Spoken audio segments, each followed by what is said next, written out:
Well, I didn't do it, you did. Dang it. Now it's on, fine. See what? Just Well, that would be saying. helpful. You have to follow whatever direction you have to give us.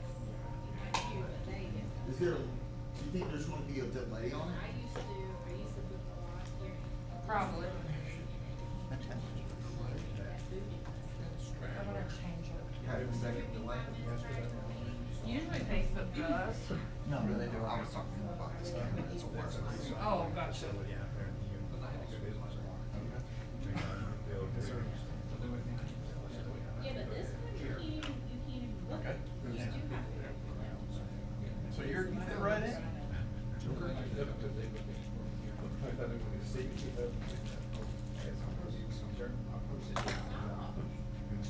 I'll get you, I'll I get you. shared it, I'll get you all of it. tagged Al in it, so. I'll get you all of it. Some amazing work. Places like I was a Library of Congress, but most processes, The rest like of us- ones to get out there. Yeah.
Yes. I think that's what he's telling Oh, us. Lord. Well, I'm going to get right here. Oh, where are you going? I'm going to go right here. I'm across from City of King.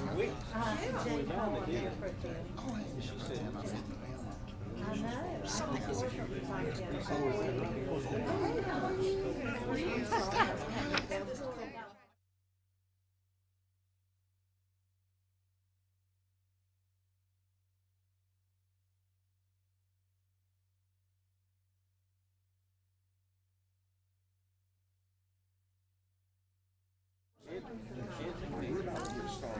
It's nice to see you again.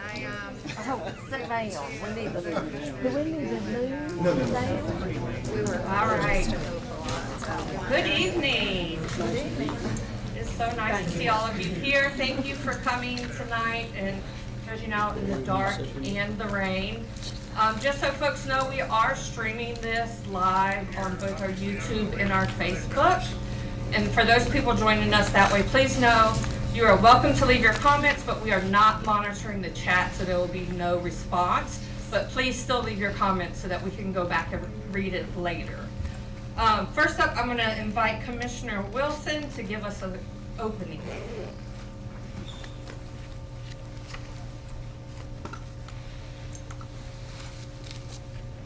Well, the first thing I want to do this evening is to welcome everybody and thank you for coming. This is an event of gravity, and certainly appreciate your participation here tonight. I'd like to recognize some of our officials here tonight who are way more competent in this area than myself as a new commissioner. I see we have Commissioner Gloria Wisenhunt here tonight. Thank you for coming. Thank you for being here. Do we have other elected officials that I am We failing do. to recognize? We have Jane Cole, King Council. Okay. And Rick McCraw, the mayor. King? I'm Well, Vivian Joyner, City of Winston-Salem City Council. very good. Have others here who have gone through an election and survived?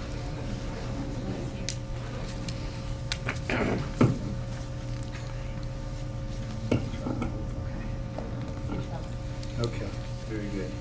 We also have a number of our county personnel. We have our county manager, Chantel Robinson, and of course Annie Vasquez, substance use service coordinator, Denise Price, our deputy county manager. I saw her. Our county attorney, Gordon Watkins, Amber Humble, behavioral health services supervisor, and Anna Davis, senior office assistant, behavioral health services. Glad to have all of you here this evening. Personally and professionally, I can tell you that there's a war on out here in our nation and in this community. At one level, it's certainly just a battle for survival, but on another level, it's a struggle for hearts and minds. It's one thing to be dope sick, but it's quite another for a 3-year-old to pop a cookie in his mouth laced with fentanyl and perish within a few minutes. Beware of statistics. I'm not sure who came up with the phrase, there are lies, damn lies, and statistics. There's a debate as to whether it was Mark Twain or the Prime Minister, Benjamin Disraeli. But in any event, I think it's accurate. We're losing a generation, and the statistics show that. There is no demographic here. I think we all recognize that this plague attacks people of color, the homeless, those of limited means, but right here in Forsyth County, it might surprise you that the highest death rate for fentanyl is with white male residents aged 25 to 54. So there's no demographic. And while opioid awareness has retarded the death rate in North Carolina so far in 2025, there are other competing statistics that say that the fentanyl death rate in this county has risen this year as far as it's gone. Fentanyl positive deaths in Forsyth County increased 21% into August of this year. That's just one substance I'm giving you the detail on because it's uniformly the most fatal. So I can't tell you we're winning the war yet. So how do we tackle this epidemic moving forward? My wife will not agree with me on all of this, but I suggest several approaches for dealing with this tragedy. First is interdiction. Maybe that's not blowing drug boats out of the Venezuelan waters. But we have a drug task force here with our sheriff's department, a couple of our other municipalities, like the Winston-Salem Police Force. They do amazing work fighting gangs and fighting dealers, but they're overwhelmed. Another way, harm reduction. Can you say Narcan, needle exchange? But I think the ultimate solution in my mind is education. We need instruction in our schools, and we have damn little of that right now. We need it in our community programs, nonprofits, churches, shelters, and we need it in our homes. Talking to children constantly. There are always casualties in war, but we can win this one. My wife and I, we know what it's like to lose a child to fentanyl poisoning, and it never goes away, and it shouldn't.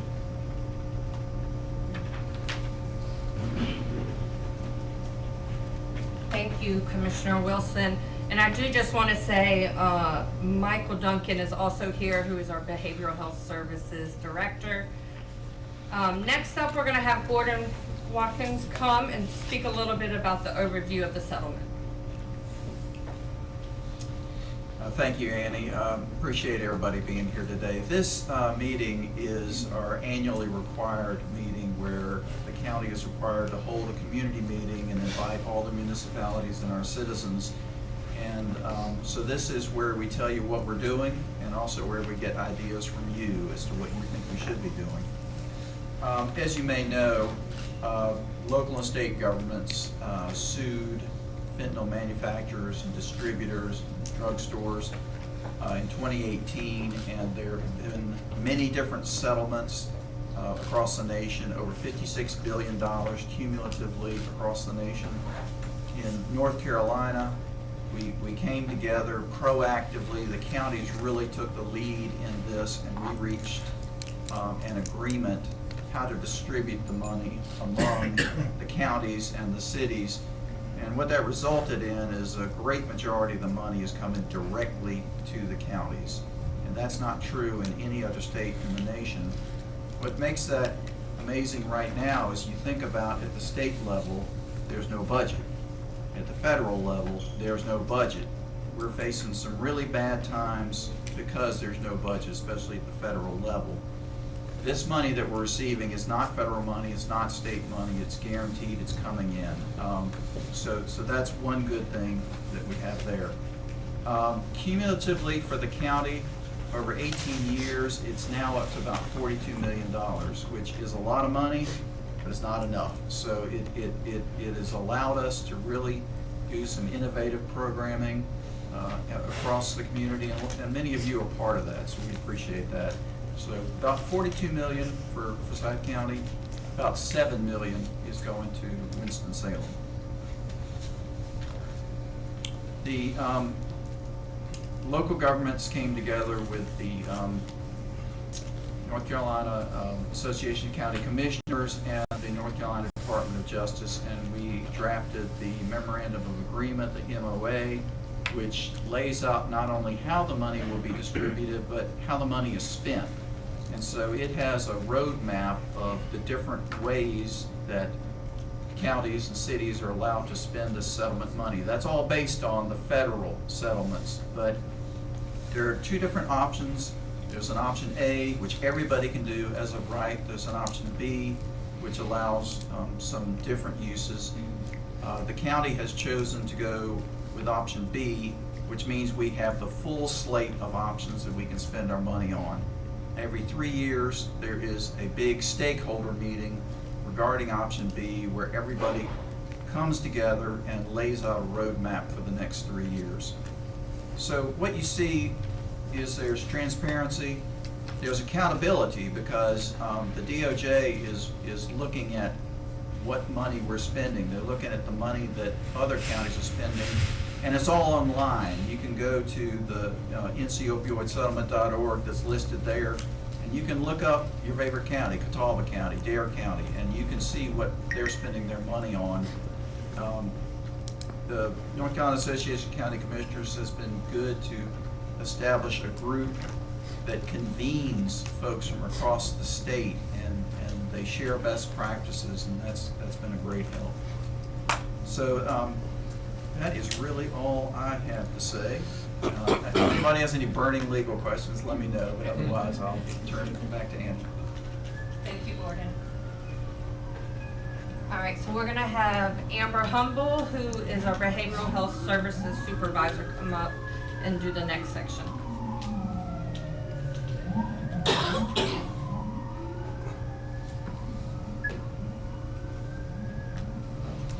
Good evening. Hope you can hear me a little bit better now. I think we need the volume up. Oh, sorry. Is that better? Okay. All right, so I'm Amber Humble. I am the Behavioral Health Services Supervisor. Just going to go over the county commitment with you. In 2022, the Forsyth County Board of County Commissioners authorized a separate behavioral health services to assure dedicated resources focused on managing the county's mental health, substance use, and intellectual developmental disability responsibilities. Behavioral Health Services is a part of the Consolidated Health and Human Services and is comprised of the following programs. Stepping Up initiative, which is one that I oversee. We have the Mental Health Court as part of our Stepping Up initiative. That was established, Stepping Up was established in 2016 with the county. The Substance Use Health Educator and Prevention Division was started in 2019. That's where we have our lovely Miss Annie Vasquez, and now Hannah Phillips is part of that. Peer Support Services, we've actually had in the county since 2012, and then I also employ 2 peer support specialists as well. And then it's down a little bit, but Mobile Integrated Health also has a peer support specialist too. And then the pharmacy beats all of us. It was established in 1950 with the county and is still going strong. It's recently moved to 650 Highland Avenue, and primarily about 85% of the prescriptions that they do fill are for behavioral health meds. And they're also part of now helping fill medication-assisted treatment or medications for opioid use disorder. Funding of services and supports is from an array of funding streams, including but not limited to dedicated behavioral health funds from the county, the opioid settlement, third-party revenue, and other state and other grants. So some of the non-county funded services include annually through our request for proposal process, we give out maintenance of effort funds to support the delivery of local services and resources. So the list below are the organizations that we approved to get nearly $2 million in fiscal year 26. I will let you read over those. If you have any questions about any of those providers or agencies, feel free to ask me. I do oversee that part of the county's commitment. And then we also fund a behavioral health unit at the detention center, as well as an expanded service for the women who are housed in the detention center. I think that's the end of my slides. Can you wait on questions or? No. Okay. Yes, ma'am. Just a quick question. Are these organizations that apply through a county partnership, like as part of the budget process every year? Yeah, so and usually around February of the year, first of the year, we put out a request for proposals. At the same time, we also put out the opioid settlement request. So they fill out that application. We have a review panel that looks over all of them, scores them, and then from that, we pick who will be awarded. Thought so. Thank you for You're welcome. Yes, Mm-hmm. I was just wondering, where, I think the county helps fund the Twin City harm reduction. That would be under Miss Annie's portion. Okay, and so where is it up here? Okay, so these are behavioral health. That and behavioral, the okay, maintenance I'm of sorry. effort. That's okay. Annie, I think we'll be going over Twin City harm reduction. Thank you. Mm-hmm. Yes, ma'am. Could you just give a short summary of what the School Health Alliance does? Yeah, so they are, and I'm afraid I'm gonna keep stepping away from the microphone. They're actually based at Winston-Salem Preparatory Academy, and they provide a mental health clinic for the students, but it can be any of the students across the Winston-Salem and Forsyth County schools. They provide assessment, psychiatric evaluation, counseling, therapy, Even they contract with or have a primary care that will also help with some medical evaluations as well.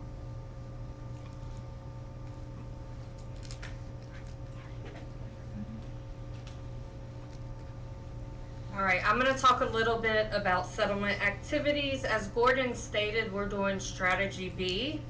As you can see here right now, anytime we do strategy B, we have to do what Gordon said, kind of convene stakeholders meeting, and then they kind of pick the priorities we want. If you were to look up the MOU, you can see that, but it's about 5 pages long and gives you lots of different information to choose from. You can see what our priorities were the last time our stakeholders convened. We are in the process of redoing this process, and I have a feeling our priorities may look very different than they did 3 years ago. It is required for us to convene the stakeholder meetings every 4 years and redo our priorities within that. The strategy A that you see at the top are available for everyone, no matter if you do the B part or not. So all of those are available to us as well. This is the stakeholder committee. The last time it's envisioning, I'm not going to read it to you guys, but it's really talking about community, having a place for everyone to fit in, equipped with resources, recognizing trauma to healing. So this is what guided us when we did our input session, when we did our stakeholder meeting. And then you can see, to your question, this is what was funded for FY26. So when I say FY26, just so folks know, it's July 1 of 25 all the way to June 30th of 26. So that's why it's FY26. I know it's confusing because government is confusing.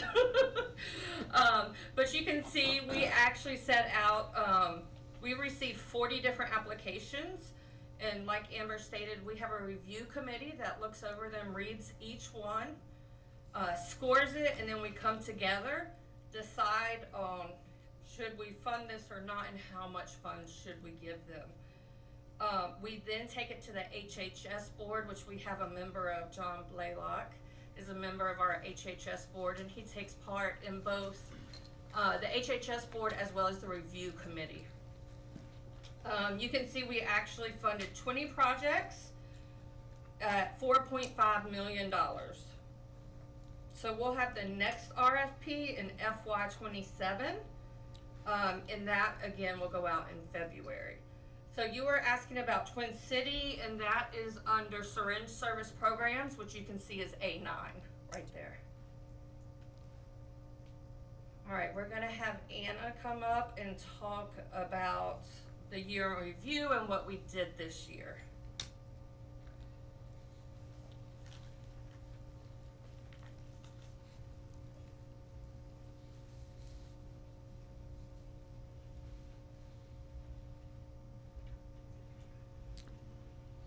Hello everyone, how are y'all? I want to start off by saying thank you for being here tonight. I know it's a Wednesday night and it's rainy, so again, just thank y'all for being here. So I will be going over a brief overview of our year in review and how our funds were used. A total of $3.3 million was authorized to be dispersed. Of that $3.3 million, $1.65 million was actually dispersed within our community. I've actually added some icons beside all of the rows. Some of the icons were deleted, so sorry about that. I've actually gone ahead and taken the liberty of breaking them down into 4 subgroups. The first one being treatment and recovery. So that would be the lines with arrows beside them. Those programs are focused on providing evidence-based treatment, recovery support, access to resources for individuals, and treatment for opioid use disorder. And I'm rounding, so if y'all would like to take a picture or take my card at the end of the meeting, we can also share this information with you. For treatment and recovery, a total of $880,000 was authorized or dispersed. The second subgroup would be harm reduction, and I've grouped the syringe service program and the naloxone together for a total of $521,000. Harm reduction programs aim to reduce the immediate risks of overdose and infectious disease transmission, including naloxone distribution and syringe services. I think one of my stars deleted. The next group is prevention. So the three: prevent misuse of opioids and prevent OUD deaths and harms. Those were programs focused on reducing opioid misuse and preventing overdose deaths, and related harms through education and community initiatives. And a total of short of about $140,000 was dispersed between those two strategies. And then the final strategy, which received 99,000, leadership planning and coordination. That's for programs that basically are in charge of funding, planning, oversight, and collaboration across agencies, ensuring overall opioid settlement strategy, that it's implemented effectively and appropriately.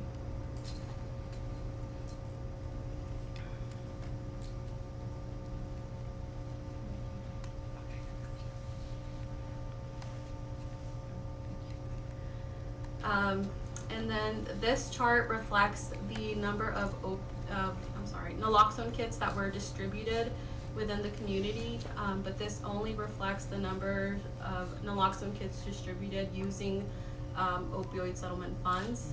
It was just short of almost 10,000. And then I'll end this part of the presentation with two success stories. I won't read over everything, but just a quick highlight. One of our paramedics shared that a bystander was able to administer naloxone to someone that they just happened to come across. They had never administered naloxone before, and they were able to administer the life of that person successfully without any complications.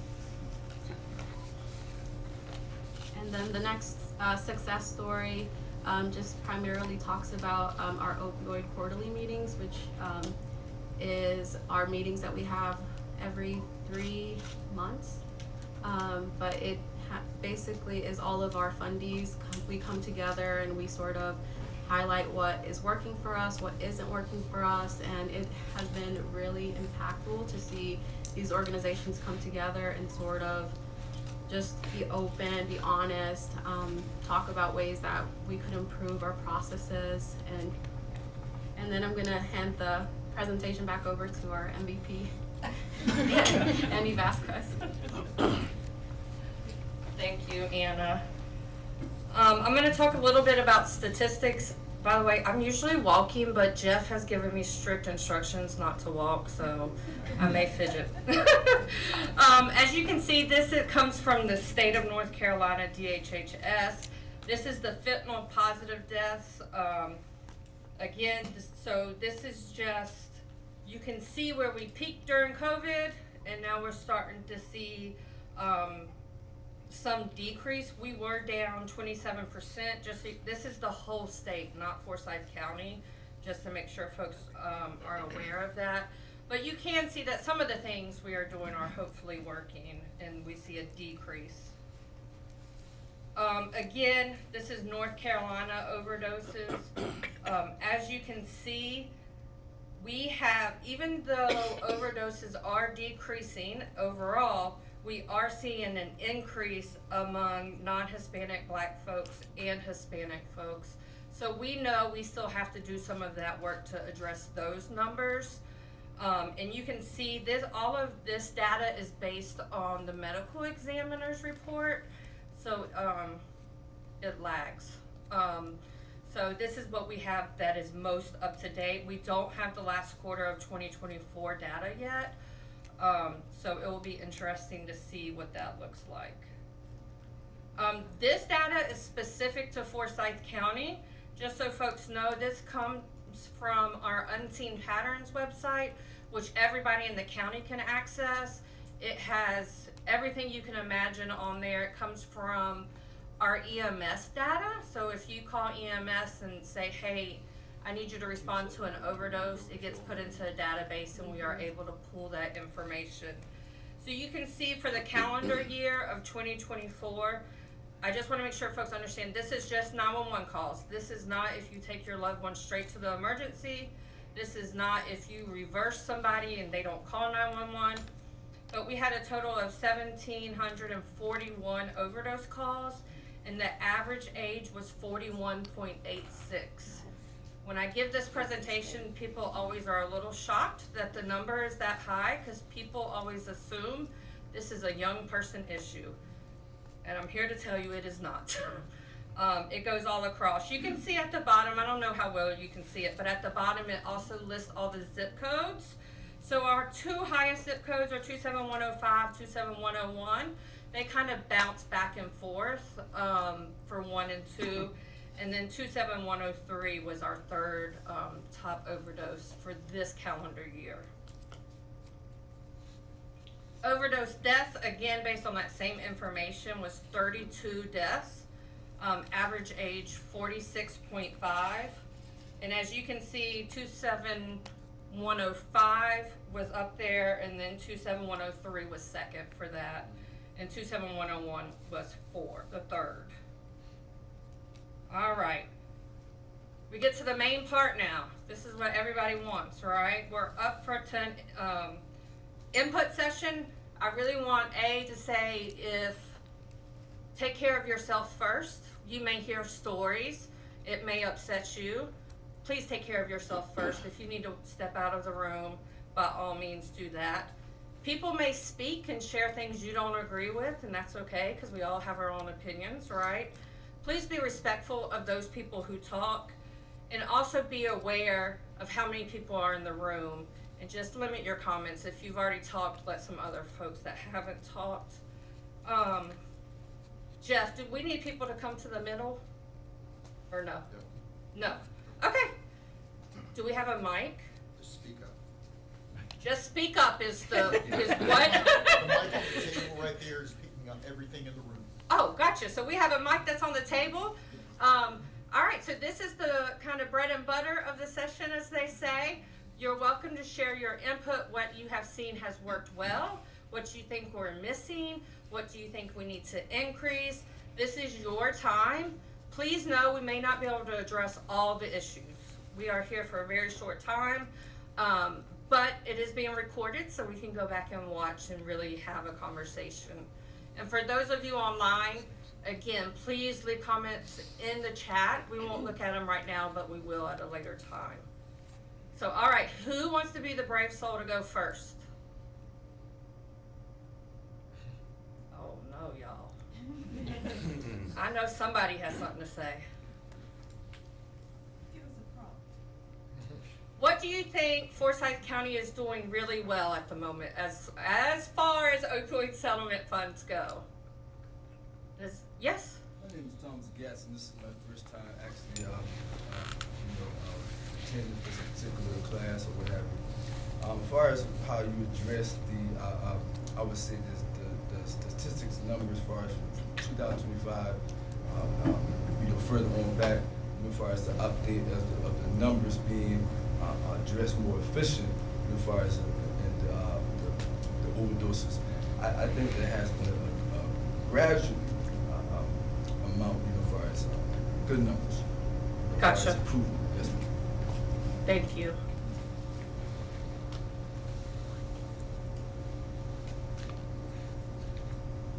Well, I'm going to speak. I'm Jackie Haynes, and I'm representing Sandra Miller-Jones and Lafayette Jones from SMI, Healthy Living. You all know them. Yes. Okay, so I work with them, and they've implemented a campaign that started July this year where we have ambassadors who are going around and sharing information. Our campaign, by the way, is called Save a Life Campaign. So several components to the campaign. One is participating with Winston-Salem State's 90.5 WSNC radio. There's Alvin Atkinson has a podcast called Empowering You. And so once a month, we are interviewing people in the community. Councilman Wilson's wife was also one of them who participated. And there's others, Sheriff Kimbrough, Chief Trey Mayo. So this podcast is talking about Save a Life. So Save a Life is important because this program is focused on trying to reduce the deaths from fentanyl and opioids misuse in the Black and brown community. We know it's across everyone else, but we really have a target for that community. And it's just as Councilman Wilson indicated earlier, it's a lot about the education, right? Trying to get the education to the community. So the ambassadors are reaching key areas, churches, organizations, providing information, giving them Narcan kits. We were given a donation of Narcan kits, so we're distributing Narcan kits. And we're gonna also have what we call a street team, and they're gonna be actually boots on the ground to educate people about the crisis. So it's all about education. We have a publication called Urgent Call. I'll be able to give you all one once I get a pair of scissors and cut this thing. But anyway, it's all about education, so they're very involved in the community. You guys will probably hear about our program as we move along, and this campaign is to end in June 2026, just this phase. I'm sure they have something else, but right now, just want to share that with everyone. And if you want a copy of our publication, I have the paper copy, but we also will always have digital. And you'll start seeing some marketing information about the activities. At some point, they will have the data, and so it'll be shared with the group in the future. All right, thank you. Thank you. And even in that publication is a lot of resources in both English and Spanish. So if nothing else, take the paper for that resource in there. Yes? I think I want to go ahead and speak to piggyback on what she said about the Black and brown communities. I'm here on behalf of Sane Testing, me and my partner Stephanie. My name is Yolanda, and we are really focusing on grassroots program. I have been involved in grassroots programs for the past 5 years here. We do 2 big events, one during Christmas and one during back to school. But right now, we have partnered with Forsyth County this fiscal year. We're located in the on Highland on ground. This is the first time, and we are the first testing solutions that is actually on site at Forsyth County doing drug testing. We have opened up a new clinic off of Stratford, and we are a wellness clinic. It's called Your Wellness Clinic, powered by Sane Testing Solutions. What we'd like to do is be here for organizations and foundations that need that rapid testing. We're giving out free rapid fentanyl testing. And we also are looking for, we have a proposal for anyone who needs a copy for a substance abuse program that is targeting young adults and getting where it starts. We have, I've spoken to community leaders in Lexington and here that work with teenagers and young adults, and those that have been identified as high risk, they are asking us for rapid testing to hold those students and young adults accountable. And so I am here to propose a program that is targeting that we can sponsor these rapid testings for organizations, so they are able to hold those that have already been identified as high risk accountable with these free rapid fentanyl testing. We also have an extended opioid panel that we use for Forsyth County that we were asked to come in this year for this crisis. So we're here to do everything we can to help out the county during this crisis. We have specific panels for the opioid and fentanyl crisis here, and so if anyone is looking for those instant rapid fentanyls to hold someone in their household accountable, because I have received requests from parents just from walking the halls of social work. Even some social workers have requested rapids to take home for even their teens. So from that experience, I just think that there needs to be more of a grassroots program focused on these at-risk young adults as well, and to hold them accountable. We're just here to help in any way we can. I do have copies of that proposal that I will be submitting in February, and we just want to introduce ourselves to the county. We're here, we just opened up last November. So again, we're SANE Testing Solutions, and we're here to partner with organizations to help you hold people accountable that have been identified as high risk for opiate and fentanyl. Thank you all. Thank you for sharing. Somebody else? Yes, ma'am. Good evening, everyone. I'm Nancy Gold. I live in the West Salem neighborhood where the Twin City Needle Exchange is located, and we're very proud to have them there, so don't get me wrong. So I'm not targeting them, but I'm targeting the county and the city. That needle exchange, which started back in 2017, started out, I learned this today, with handing out 200 needles. 2,000, or excuse me, serving 200 people. Now there are over 2,000 people that are coming there. There needs to be other places. It's like, can't we get creative? Like, can you guys hand out needles too? We would love to in our clinic. It's a new clinic, we'd love to. That is exactly what needs to happen. My poor little neighborhood, especially the people that live right next to it, are I mean, they're frightened for their children and their own selves many of the time. This is a very dense little neighborhood, and houses are 20 feet from the street. I know that the city has been working with us and with the needle exchange related to the issue of how this is a public health issue, and having one place in one small neighborhood to serve the entire county is not fair. Thank you. I'm gonna Yes. piggyback on Nancy and introduce myself. I live in West Salem neighborhood also, and I have followed Twin Cities harm reduction very, very closely over the years, and they're just phenomenal. I mean, the work that they do is incredible. There's a lot of confusion over the information and the services that they provide. I actually didn't come here for that purpose, but I'll talk about that before I switch gears.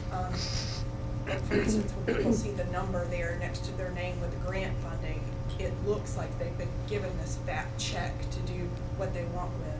It's not. It's a reimbursement grant. They have to spend the money and then ask for it to be reimbursed and live through the time it takes to get reimbursed. I work for a lot of nonprofits as a consultant. My name's Sharon Nelson, and I am a nonprofit consultant. One of my clients is the Fellowship Home of Winston-Salem, which has not been involved in this group, and I'm here representing them in full because they've changed their policy recently. The Fellowship Home is similar to the Holly House, if you're familiar with that. Holly House provides recovery home for women.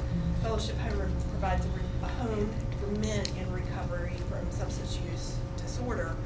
They've changed their policy, so this home has been in existence for 60 years and has not accepted men who are on medicated assisted treatments until now. So I love that there's heads nodding, because I know that has been shared with a quote that I've read. And I will say the executive director himself says, you know, I'm old school and I've been doing this the same way for a long time, but things are different now, and the medication treatment has changed drastically over the past even just 10 years. And so he he is now accepting that and has had a change of heart, which now allows us to change, and I say us, change who we bring into the home and how we provide the services for them. So I encourage you all to keep that in mind as you make referrals to the home. But also, I'm really curious about how these monies get allocated and how we can come together and form some partnerships and coalitions around the work. I know that like Fellowship Home seems to do this one little thing and Holly does this one little thing, but all of these people are in and out of everyone's doors for various pieces of treatment or support. So that's my 2 cents here. Yeah, so just real quick, I'll respond to one thing. So we do have a small coalition that I run, not to promote myself, but it is called FROST, the Forsyth Regional Opioid and Substance Use Team. We meet every other month. Anybody is welcome to join this coalition. If you're a provider, if you're just a community member, it doesn't matter. We meet every other month in person at the Highland Avenue Center. We usually have a guest speaker and then talk about all the different agencies. And I will tell you, even this week, I had an opioid settlement funding meeting, and I myself learned about new resources in our community from some of the partners.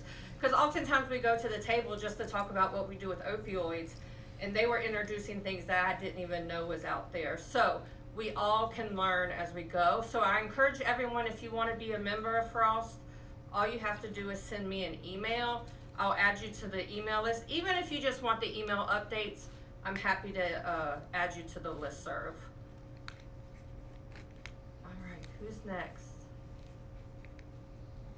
Yes, Lori.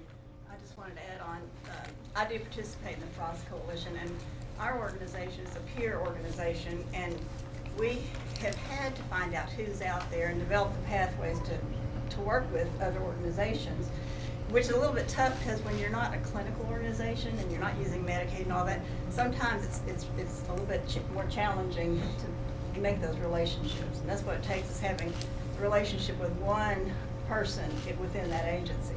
But I do see through the last 3 or 4 years more and more of that kind of partnering going on. And we kind of need that coalition that exists, because that's how you find out about each other. But I think there are people who aren't making it for whatever reason. I don't think it's because it's a hidden fact, but and I just wanted to add, the Twin Cities Harm Reduction Coalition is really, really important to our organization. Harm reduction, it's important because some people continue to use or seek medications to help them not use as much, and both of those can actually be recovery, because recovery is not the same thing as abstinence. It's reclaiming a life and discovering who you are, minus all those things you use the substances to hide yourself from, and all those feelings you use the substances. So I'm just really proud, and I know I've told people, because I do some state level advocacy, our county has been far more advanced in looking into these options than most counties in our state. And we really need to come to terms with what substance misuse is, why people are doing it, and how do we help people get to a place where they're reclaiming a better life that's self-directed and not dependent on other things. And and Green Tree did get a grant from the county to partner with the School of Nursing at Duke to develop a curriculum for training peer supporters that are working with folks using substances, or folks that they may not know are, but a lot of our folks are maybe have mental health challenges as well as substance use. But we're trying to train peer supporters to understand what medications for opioid use disorder, what that's all about, and why that is a path to recovery, so they know how to support somebody going that route. And we actually have a new staff who has been on, I think, Suboxone for several years. She has gone from being homeless, her child having been put with her parents, not having a job, to now having a home she rents, has had her child back for, I think, 3 years, and has had a full-time job even before we recruited her. But part of what qualified her is her experience with that pathway of recovery. And so I think it's really important, and I think that's some progress that the state, that the community has made. And then if I could turn the page and talk about a concern, I'm just interested, how many people here tonight are not somebody that's an agency providing, are here just to advocate? Or learn. Or learn. Yeah. Okay. We, every time we've had these, I feel like we haven't gotten noticed early enough, as much as the county's working on all this, because I think there are a lot more people that would be here, and we used to have more people come. So I just urge us to really work on that, because people's stories can be really different, and they can show us insights that we need as we work as a community towards solutions. So I just urge us to get the word out a little earlier about these meetings. But thank you. Yes. Thank you, Lori. Yes. I'm just gonna repeat, because every place I speak of, it's always interpreted as that I personally and a lot of people in the neighborhood are against the Twin City harm reduction. We are not. We are proud to have it in our neighborhood, and we are proud that it serves people that are in our neighborhood. We just are showing sort of some of the impacts as agencies are growing on the immediate neighbors, and that trying to find some solutions so that not only our users are safe, the neighbors are safe too.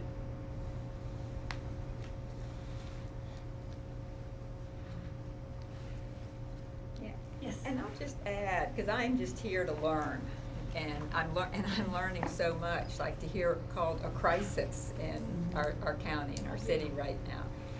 And if there's a way to, and I know, you know, the city and the county doesn't, you know, want to, you know, at one level doesn't want to publicize that here we have this fentanyl crisis here, but on the other hand, there are so many groups, I think, who would be interested in knowing about it and learn, you know, who aren't directly involved with an agency or with a family member. And, you know, is that being done? And if not, you know, just for education for people, like I said, who aren't involved. Yeah, for sure. We hold classes or trainings all the time on both harm reduction as well as how to spot an overdose, how to use Narcan. And we put those out through our social media, through our newsletter that our communications department does. So things are out in the atmosphere. I am open to anything. You guys can hold your own training anywhere you want. I've gone to all kinds of places. You know, if you have a group of folks, let's say your church or your Sunday school or just your neighborhood, hey, let's learn how to spot an overdose. How do we use Narcan? It can be scary to give somebody a medication, right? Because at the end of the day, Narcan is still a medication. It's not. And so I can then, either me or Hannah, who works with me as well, can go in and kind of teach you all of that thing. And we go over in those trainings even more in depth into the statistics and what it looks like. Because we're not scared to really tell. We do have a fentanyl issue. We have an opioid epidemic at the moment. So if anybody is ever interested in a Narcan training, a harm reduction training, I am happy to talk with you and try to arrange that. Well, if I could just add, and what I didn't catch your name, but that road to recovery, how to help people reclaim their lives and not have it define them and move forward with their lives also. Thank you. And I want you to point out that you don't just do it for adults, but you also have those things for youth as well. Yes, Hannah Phillips, who is not here, she's at a conference at the beach. I know it's a hard life. But she is our youth prevention educator, and she does all kinds of things with the youth. We just wrapped up a 5-week vaping class to kind of teach the youth, hey, what does vaping actually do? I attended the class that they did. It's 5 sections. It was very informative. So she can come and do that for any group as well. So there is a youth portion. She's also done youth overdose trainings, youth Narcan trainings. Usually when she does a Narcan training with the youth, I talk to the parents about how to continue to talk to your kids about drugs, because we know this is not a one and done kind of thing. You have to continue to have that conversation. So you can reach out to any of us and we can get you in the right place. My business card is on the back for folks who are in the room. Yes, Lori. I'm sorry, since we only have a whole bunch of hands going up. My name is Laurie Coker, and I'm with Green Tree Peer Support Program. And one of the components of what we offer is, we call it the Nexus, and that's just kind of a place where support resources come together, especially for folks who are struggling with substance misuse. And we have 4 peer staffers looking for that next one. But there are a lot of people who are trained, but there's a specific kind we're looking for to do the kind of support we do, and it's not always easy to find it. But we offer Smart Recovery, which is an alternative to 12 steps, because we really need to know there are options and alternatives out here. And we also offer a group called Seeking Safety, which is about, it doesn't help people go into their traumas, but it helps them realize the connection between traumas in their lifetime and why they're making the choices they are. And a lot of our mental health and substance use folks attend those. But it helps them kind of learn ways to get beside the trauma, so it's not governing so much of their lives. And then we have individual peer support where people really drill down and hear what folks are experiencing. And those people feel, the people who come, the seekers, they feel safe because they know the folks they're working with have been through this as well. And they can start thinking and getting a little bit more outside of the box and kind of break through those glass ceilings they've lowered over their own lives because of substance use, and I mean because of past trauma and often mental health issues. But so I wanted to add that program we've got a couple of people funding that, and one of them is the county, and we appreciate it. But it's just necessary across the state. I don't know if you've ever just taken a rural drive and seen signs for, you know, want help with fentanyl abuse, or what, you know, it's a statewide problem. But Winston-Salem, just in the last 4 or 5 years, I've seen it become so much more urban than it used to be. You know, we used to think of ourselves as kind of suburban, but we've got a lot more urban problems, and a lot of people from other counties are coming and living in our streets, and they need support, and a lot of times they'll receive support to get them back to their home counties. But it is a big issue, and not just parts of Winston need to know more about it, because like the data says, it's not just parts of Winston that are using fentanyl. Thank you, Lori. I want to add to that talking about the communities, that one thing that makes us great is we are mobile, and with the mobile testing center we go into the communities. It's not just that a lot of people don't have transportation, and I wanted to make that clear because that has been a big obstacle for some folks, is transportation. And if there is a house that is in need, and when I say a house, I mean an organization where you are keeping people that are, you know, need to be observed, or if there is someone that has made a call to us, you don't have to come into the clinic. We go to you. Wow.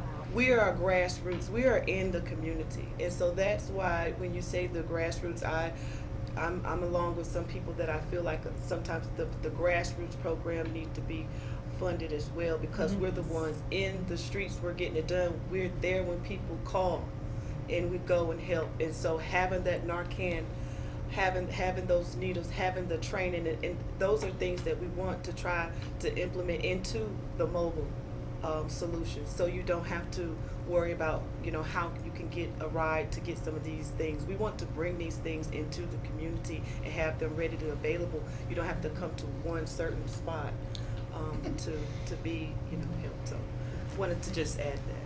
Thank you. Tell me the name of your organization again, please. Thank you, ma'am. Anybody else want to share something? Now's your time. Yes, sir. Yes. My name is Mario Kelly. I live here in Winston. I'm a few days clean, and so me showing up is it's kind of a personal thing. I've been fortunate enough through my experience to kind of develop a common language, a kind of lexicon for describing what my experience is and how to talk about it. Other people haven't had that, and what I've noticed is with the people who are helping me, whether it was through 12 steps, or whether it was through hospitals, whether it was through therapists, whether it was through even my own family, I have a profound understanding of this or this issue. Not everyone has that. And being able to talk about it, being able to talk in common language with people without pushing shame on people, without pushing a social disorder on people, it's just very easy. I'm quite lucky, or sometimes nervous about being sober today in the era we're in. But I think a big part of what has helped with me is honestly people going out individually and reaching out to one person. It starts small. I mean, the numbers of people successfully staying sober are just, the odds are against you. It's just, it don't have to be that way, but it starts out small. Education. The biggest one for me was learning that, yes, I should absolutely have a box of Narcan at all times.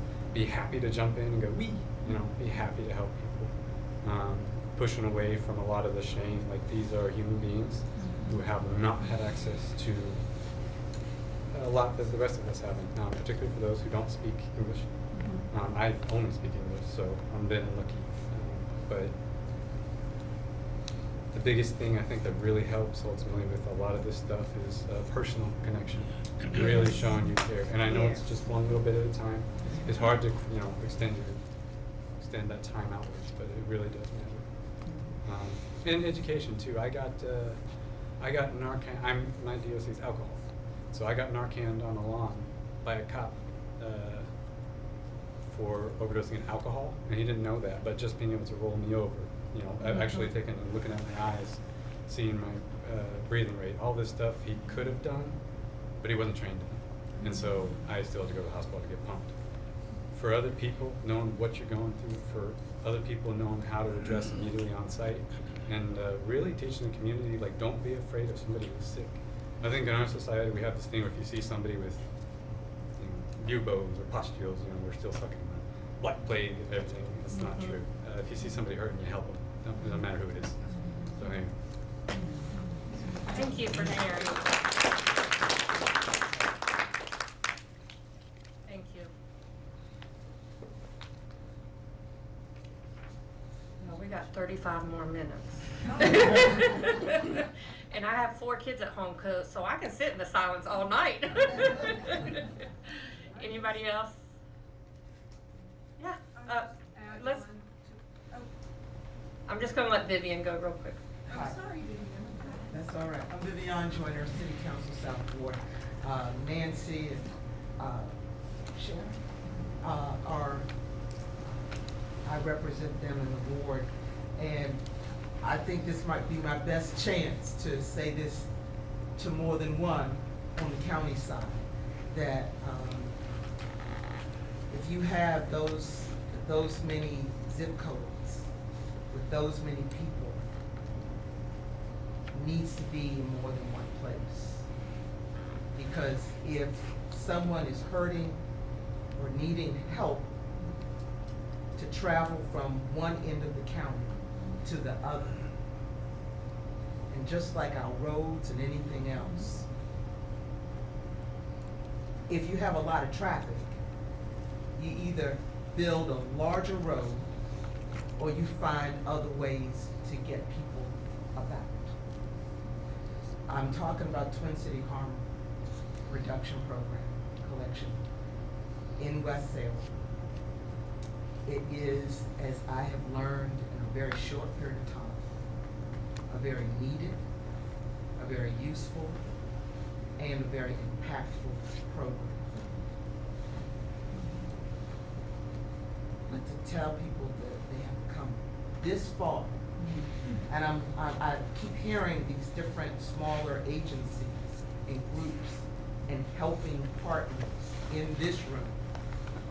And as you said, there's so many more that aren't in the room. So if we have these many different entities that can help the folks of West Salem, help the folks of this side of the county, help the folks on the peripheral of the county, because they don't have the means and wherewithal When I looked and I saw how many people overdosed in areas that aren't right here, those people need it too. And I hate to say those people, but our brothers and our sisters who are hurting and ailing in different ways, they need that. So let's think of different ways to do it and not just say, well, this is where it is, so let's just keep it going. Not to say it needs to move. I'm not arguing that one way or the other, but I'm arguing the fact that you have more than one McDonald's and they're all busy. So I will just say really quickly, so North Carolina is the one that licensed, so to speak, SSPs, syringe service programs. No one can just start handing out needles. You have to make sure the correct folks are doing it and doing it the correct way. So that's not an easy fix, right? And Twin City also has a mobile unit that often goes to the other parts of town. And I will say something with our data, just so folks know. That's where 911 was called to. That doesn't mean that's where they live. If you look back at our data, you can see 27101 and 27105 are the highest. But is that because folks in that neighborhood are actually living there, or are they just going there to purchase their product, whatever they are? We update this over unseen patterns every 3 months. We know there is some gaps in our data. Like I said, this is on 911 calls, so we don't even know if all of these folks actually live in Forsyth County. When Shaylee Bowen, who does Map Forsyth, I'd like to promote her because she's a magician with the data. You know, she said she could look at 52 and determine who's going to overdose and who's not. 52, I think, had 90% of people were 2 miles from 52 when they overdosed. Wow. That's serious, right? Yes, Denise. I'm just wondering I'm not sure everyone in the room knows what unseen patterns is.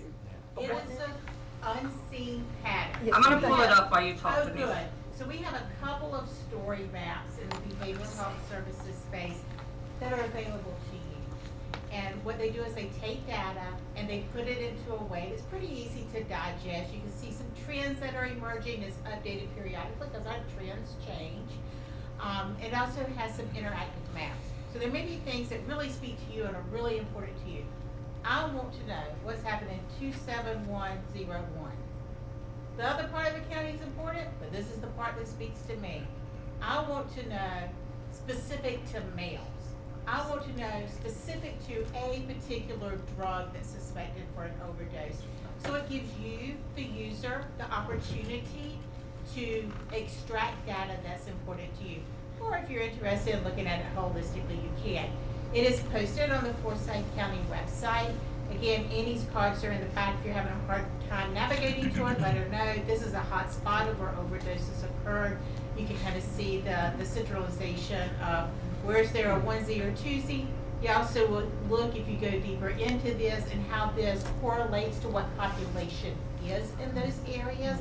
Because sometimes a onesie or twosie is just as important as a 20 or a 30. So it's a slicing and dicing of data so that you can see it in different ways. Again, updated regularly and available to you for use. Thank you, Denise. This is our map that we actually update every year. So this was actually 2024. Every dot represents an overdose call.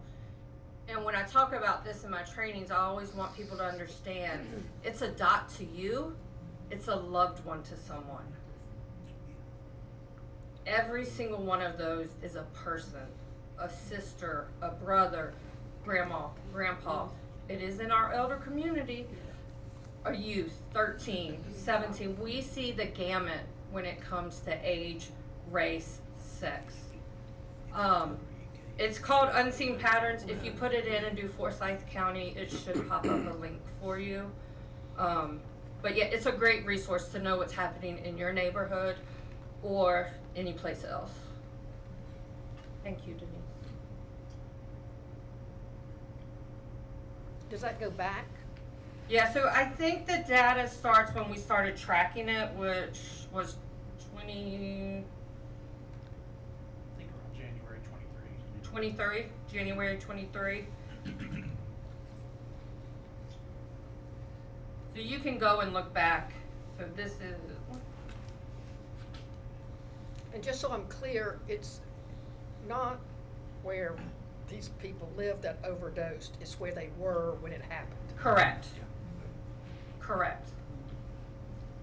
So this is this is actually an interactional dashboard. So you can select, so it starts 1/1/23, but you can move this to change the start date. But you can see in those 3 years, this is how many calls we ran, the average age. You can also see the breakdown for how old folks are. It's a wonderful dashboard. Cool. It's not perfect. You know, we're updating it and trying to add more things every year. But I will say it's pretty awesome. Thank you, Ms. Jones. It's pretty awesome. And I will say we're one of the only counties, I think, still that have something like this within their county. And I think, again, that shows our leadership takes this message very, very seriously. And we are probably one of the more progressive counties. All right. Yes, Daryl. Yeah, my name's Daryl Bowles. I'm a COO at the Addiction Recovery Care Association, also known as ARCA. And we're a substance abuse treatment center located beside the animal shelter in the old Springwood Care Center. We've been there for a couple of years now. And we're located at 27105, which is the most popular site, if you want to call it that. But I did want to add, I haven't heard it shared when talking about needle exchange or harm reduction. We're placing a needle return site where you can put used or old needles. We're adding a device, and thanks to Twin City, we met with Twin City Harm Reduction, and they're going to help us. I think they get funded by the county to do this, but we will have a site, and right out front of our building, so people can come and get rid of their old needles. It doesn't have to be drug users. It could be diabetics. It could be anybody. But we're working with them on that, and we also have Narcan in the lobby too. So. Yes. And so we already have 2 public syringe kiosks in the public. One is right across the street at where City with Dwellings is, and one is at 650 Highland Avenue, right in front of the Highland Avenue Center. And it has really shown us that harm reduction works for the entire county, because we see a lot of diabetic supplies, we see a lot of injectable meds, and there's no place to take those things safely. So it's a relatively low cost. Yes, Tim. So we've heard several times that it needs to be an additional place. So is this something that will be taken, you will look for vendors or stuff in the next budget year, or is there room in the current budget to adjust funds to accommodate that? Chantel. I'll take this one. Good evening. I'm Chantel Robinson. I proudly serve as the county manager. And so yes, I'm hearing a lot of the conversations about Twin City. What I will say is we are very proud to support Twin City. We do fund them, we believe in harm reduction, but we do not run their organization. So I've been asked point blank, are we going to make them move? And I do want to be clear, we are not going to make them move. They are their own organization. It is their decision on where they want to be. They chose their location, and they are welcomed by the church who is welcoming them. They do have a mobile unit that goes across the county. As Annie stated, it is not easy to just be a syringe program. We can't just pop up syringe programs. If we could, we would have more applications. We've not received other applications in our process for other syringe programs. If we did, we absolutely would consider that when we're doing our funding recommendations for harm reduction. And so if we get applications, if your organization gets the certification, can't make any guarantees because it's a competitive process, but it's not that we've gotten more organizations that's wanted to come. Harm reduction syringe is very, very important here. They're doing the best they can to create partnerships like with ARCA, and we have needle containers in different places. But their hub is at this location, but they serve throughout the county. So I hear you, but I can't answer the question on, are we gonna pop up more sites? More people need to apply, and we also need to see the need of where that is going, where that is. Could our county be more proactive?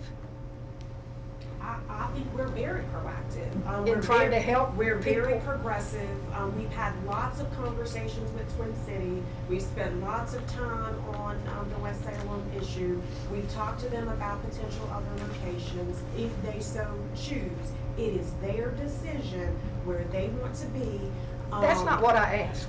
I was asking, cannot the county, instead of waiting for groups to come to you to want to do that, to help through communication to try to find groups that may be interested in becoming certified and able to do that? In other words, at least recognizing that there need to be more.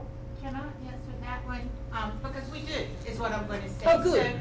So syringe service programs is an area of priority that Forsyth County funds. So when we put out the RFP, actually since the beginning of the opioid settlement disbursements, based on the recommendations of this collaborative stakeholder group who then takes that to the Board of County Commissioners, that's a priority area where we put out there that we want to fund this area in our community because we see the need. But that doesn't mean an organization wants to get certified by those. I understood that. Right. Yes, ma'am, you had your hand up. Do you want to say something? Talk to you. Yes. Oh, I was just gonna change the chapter.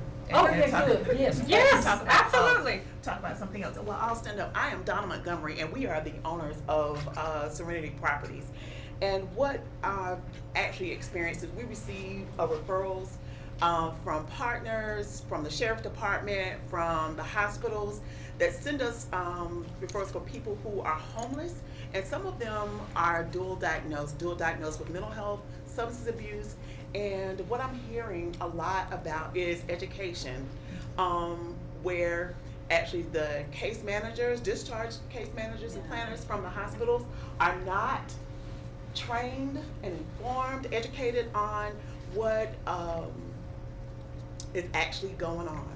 And then they send them to me, and I'm not trained to actually handle them. Then that's why I'm here tonight, to actually get more information.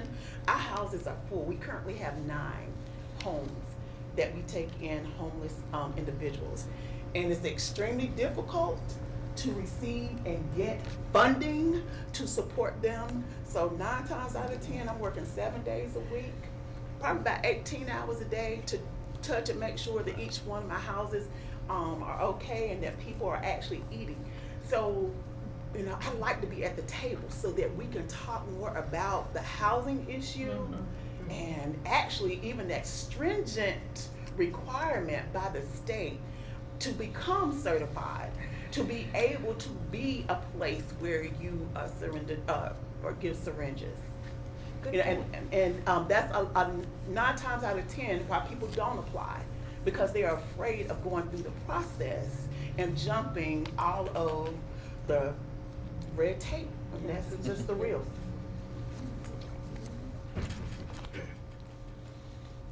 All right. Anybody else? The floor is yours. Well, I'll say something. Okay. I'm Sandra Miller Jones, and our very wonderful, our very wonderful Director of Communications has already talked about what we're doing, trying to save lives by getting some information out. But I need to say to Annie and to the county as a whole, that they're doing a wonderful job of trying to help us get that word out in any ways that they can. And it's kind of tough, and we all know that. And one of the things that is really necessary is for people to understand what's going on, understand what you guys are saying here, and to also try to understand how they can help. So we'll be in touch with many of you to see if we can communicate to your audiences, because we know that it's needed.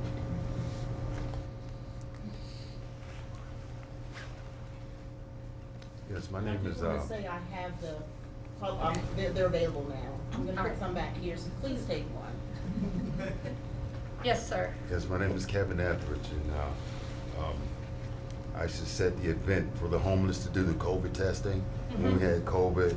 So personally, I've met a lot of these people that are homeless. I was doing city dwelling people. I was doing people down to the soup kitchen, and I was, boots on the ground. So I know a lot of these people that's, doing drugs and that type of situation. So today, which is so ironic, I went to city dwelling to talk to some of these people. So I give them some advice on some of the different programs available in the community, just to give them information.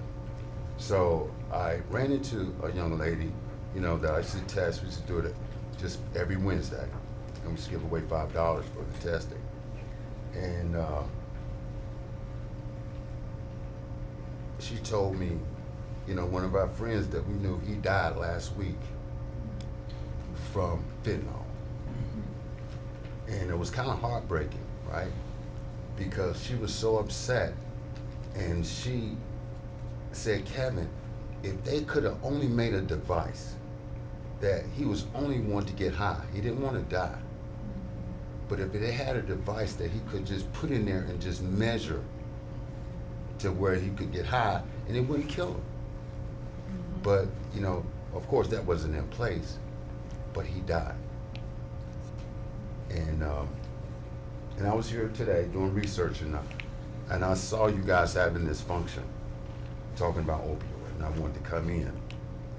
And it's ironic that you guys talking about what I, heard from the girl today.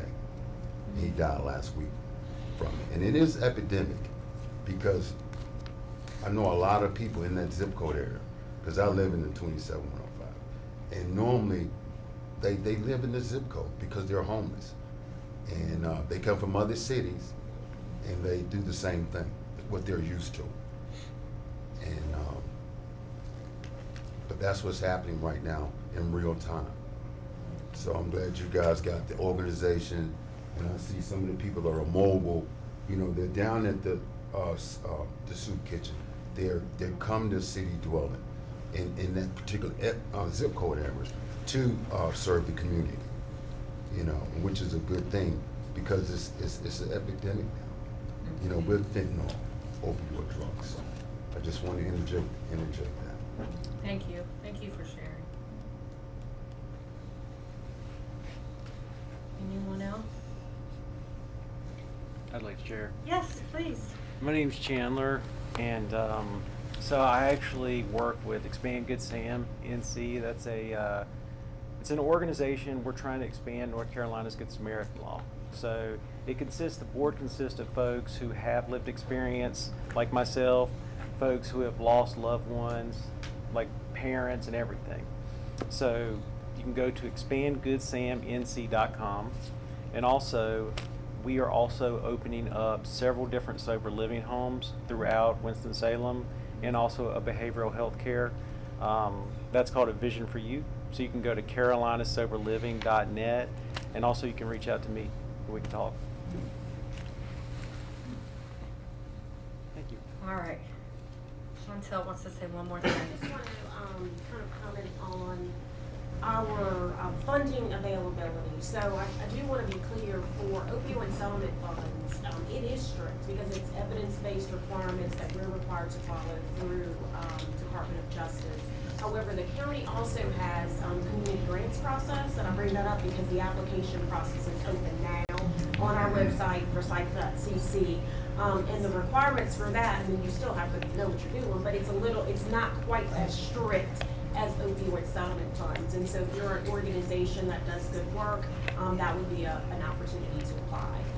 Now, is that just for nonprofit organizations, or is that open to? It's really nonprofit organizations.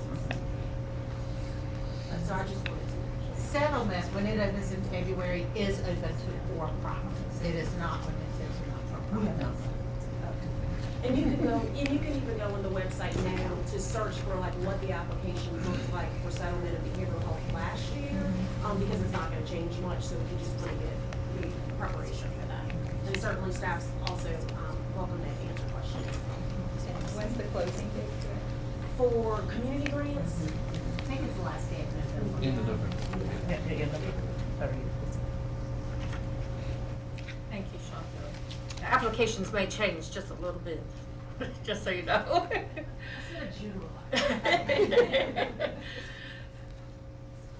All right. We have 11 minutes. Anybody want to say anything else? Our hearts and minds are clear. Just thank you. You're very welcome.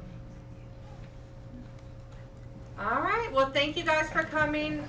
Feel free to tag one of the county management and we'll be happy to talk to you more.